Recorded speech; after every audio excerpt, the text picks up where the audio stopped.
God is the one who gives us that opportunity to work in God's kingdom and for God's purposes.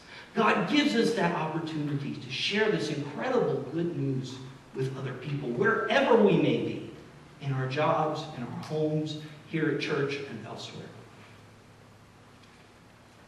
If you look closely at the text, you'll realize that those that weren't hired until 5 really weren't freeloaders.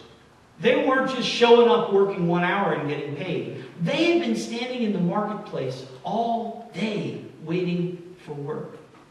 There was a very good chance they weren't going to be able to eat that night because nobody had hired them. They weren't freeloaders. They just didn't have anybody who saw their need and reached out. One of the commentators I read suggested that God's real generosity here isn't in paying all the laborers equally.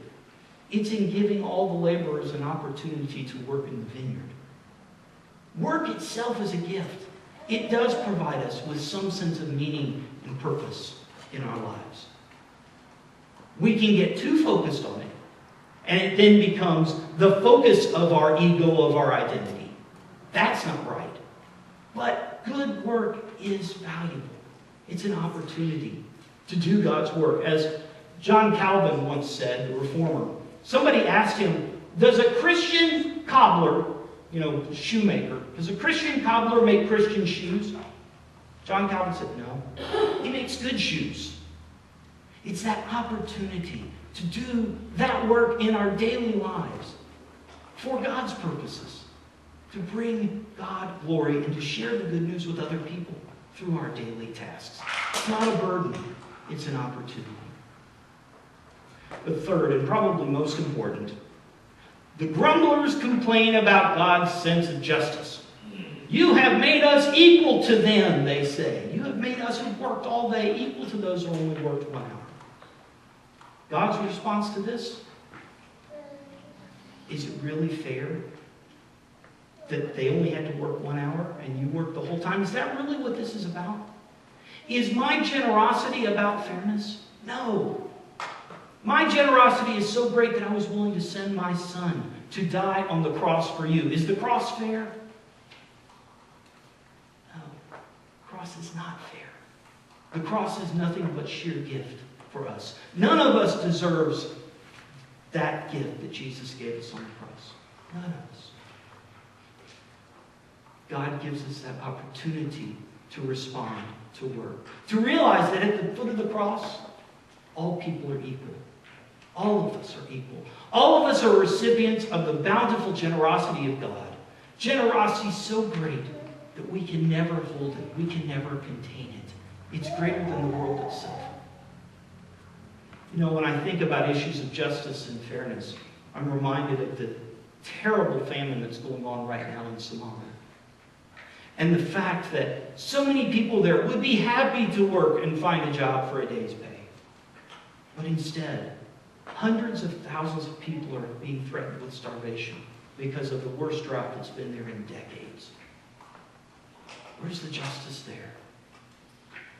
Well, the justice there is in the calling for us to respond, to give generously so that they might have their daily bread.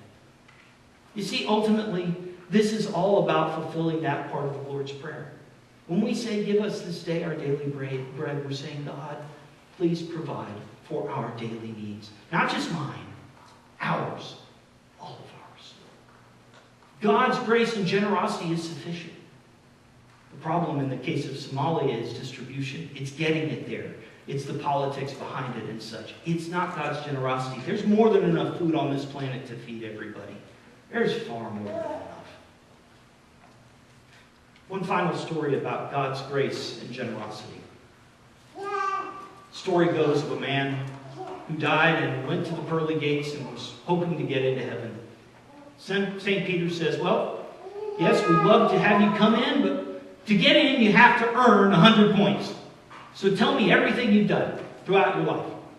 He says, well, I was baptized as an infant at Calvary Lutheran Church, and was raised in Sunday school and went to Sunday school classes every Sunday. I was an acolyte. I was in catechism. I was confirmed.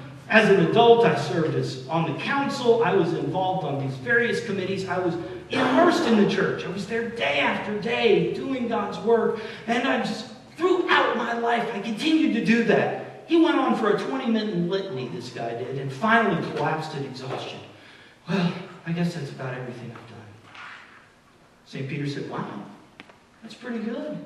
That's worth 3 points. He said, 3 points? But by the grace of God, I'll never get in there. St. Peter said, that's 97 points. Walk right on. That is the grace and generosity of God.